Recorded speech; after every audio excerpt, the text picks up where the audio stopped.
दोस्तों, आज इस वीडियो में हम पॉलिटी के एक न्यूज़ आर्टिकल के ऊपर बात करेंगे जो कि द हिंदू में आया था सितंबर में 2025 में, जो कि एक बहुत इम्पोर्टेंट टॉपिक से रिलेटेड है। पॉलिटी के जो है स्टेट फॉर्मेशन। ये आर्टिकल आया था importance of Indian federal design, मतलब कि जो इंडिया का जो फेडरल डिज़ाइन है उसके ऊपर ये आर्टिकल था।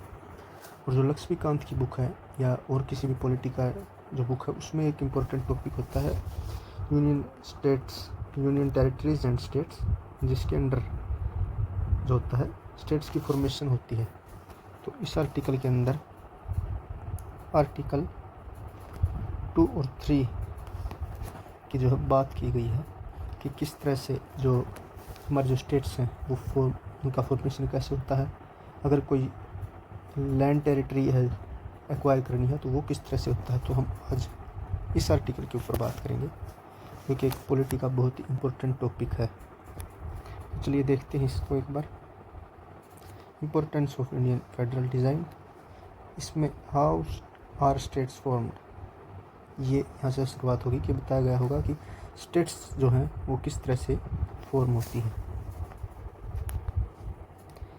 There are 3 processes enshrined in the Constitution of India for creating states: admission, establishment and formation।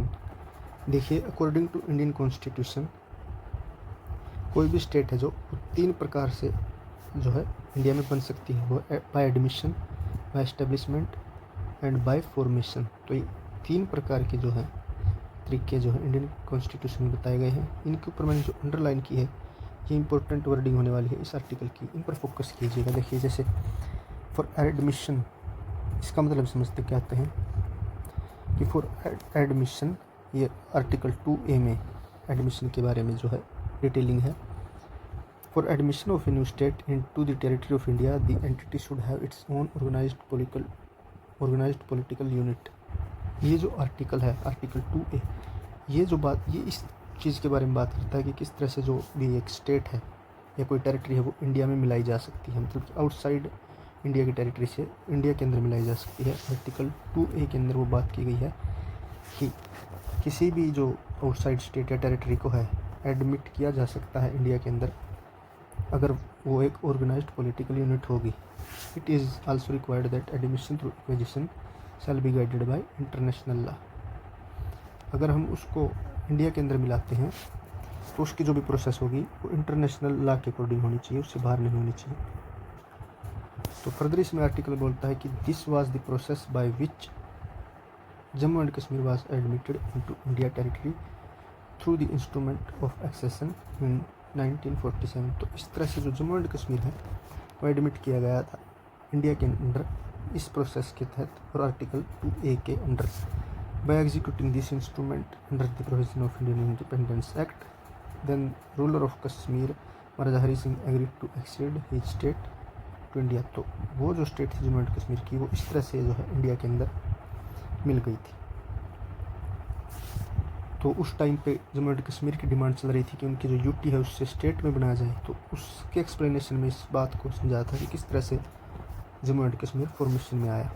तो अब हम सेकंड पार्ट की तरफ बढ़ते हैं। For establishing A new state, मतलब कि फिर से जो आर्टिकल 2 है वो मोटे तौर पर नई न्यू जो टेरिटरी या स्टेट्स है इंडिया के अंदर मिलाने की बात करता है। तो उसके अंदर 2 भी कहता है कि establishing new state territory shall be acquired as per the definition of acquisition of international law. मतलब अगर टेरिटरी को इंडिया के अंदर मिलाना है तो वो इंटरनेशनल लॉ के अकॉर्डिंग होना चाहिए। तो India acquired Goa and Sikkim and established them as states. तो इस जो आर्टिकल 2B के अंडर है हमने गोवा को एक्वायर किया और सिक्किम को एक्वायर किया है और इंडिया के अंदर मिला लिया गया है। तो ये जो है आर्टिकल 2B बोलता है। अब हम जो आर्टिकल के अगले पार्ट पर आते हैं जो बात करता है आर्टिकल 3 के बारे में। The process of forming a new state, article 3 जो बात करता है The process of forming a new state has been in fact the reorganization of an existing state। तो ये जो आर्टिकल 3 है वो किस बारे में बात करता है, वो जो हमारी जो एग्जिस्टिंग स्टेट्स हैं जैसे कि जो पहले ये हैं हमारे पास, जैसे तमिलनाडु, आंध्र प्रदेश, नॉर्थ में Haryana, Punjab, and number of states, जितनी भी स्टेट्स हैं अगर हम उन्हीं के अंदर से किसी पार्ट को निकाल के नई स्टेट बना देते हैं या फिर उन 2 स्टेट्स को जोड़कर नई स्टेट्स बना देते हैं, इस तरह की जो बात वह आर्टिकल 3 के अंदर डिस्कस की गई है। मतलब कि ऑलरेडी जो हमारे पास स्टेट्स हैं उनके अंदर से कोई स्टेट बनाना है या उस किसी स्टेट को डिमिनिश करना है, वहाँ से हटाना है उसके नाम को, तो वो सब आर्टिकल 3 के अंदर तहत होता है। देखिए ये जो भी बातें हैं ये पॉलिटिकल लक्ष्मीकांत बुक में भी दी है।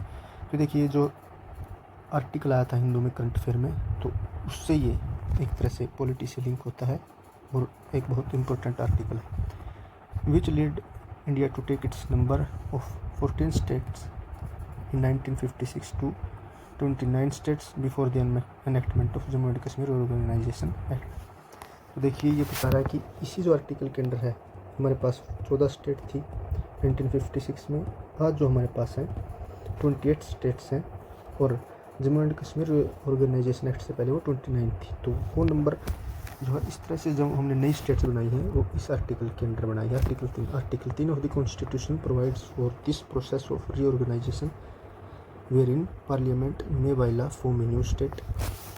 तो इस आर्टिकल के अंडर जो है वो पार्लियामेंट जो है नई स्टेट बना सकती है by separation of territory from any state और बाय यूनाइटिंग 2 और मोर स्टेट्स और पार्ट ऑफ स्टेट्स और by uniting any territory to a part of any states. तो देखिए पार्लियामेंट जो है उन्हें स्टेट्स बना सकती है। सेपरेशन ऑफ टेरिटरी मतलब कि जो दो किसी भी टेरिटरी से उसका इलाका हटाकर नई स्टेट बना सकती है। 2 स्टेट्स को मिलाकर एक स्टेट बना सकती है और 2 स्टेट्स के पार्ट को मिलाकर एक नई स्टेट बनाई जा सकती है। मतलब कि इस तरह से जो है नई स्टेट बनाई जा सकती है। Increase the area of an state, इसी के अंडर आर्टिकल 3 के अंडर पार्लियामेंट किसी भी स्टेट का एरिया जो है इंक्रीज़ कर सकती है, एरिया डिमिनिश कर सकती है, कम कर सकती है, बाउंड्रीज़ को कम या ज़्यादा या बाउंड्रीज़ को चेंज कर सकती है और alter the name of states. और इसी के अंडर जो है पार्लियामेंट स्टेट्स के नाम जो भी हैं उनको भी चेंज कर सकती है। तो इसी से रिलेटेड जो है एक आर्टिकल 3 भी दिया गया है कॉन्स्टिट्यूशन में, वो इन्हीं से रिलेटेड है, आर्टिकल 4। तो आर्टिकल 4 क्या कहता है? वो कहता है कि जो भी काम आर्टिकल 2 या 3 के अंडर जैसे कि फॉर्मेशन, एडमिशन और एस्टेब्लिशमेंट, जो कि हमने बात की ऊपर तीनों वर्ड्स की, ये जो है ये जो भी इनका अंडर काम होगा वो सिंपल जो है मेजॉरिटी से होगा, ना कि स्पेशल मेजॉरिटी से, जो कि आर्टिकल 368 में दी गई।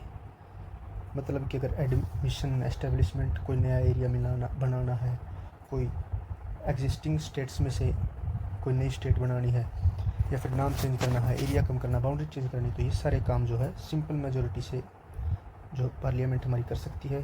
ये भी एक मेन पॉइंट है, इस आर्टिकल से रिलेटेड था ये, इसलिए मैंने आपको करा दिया है।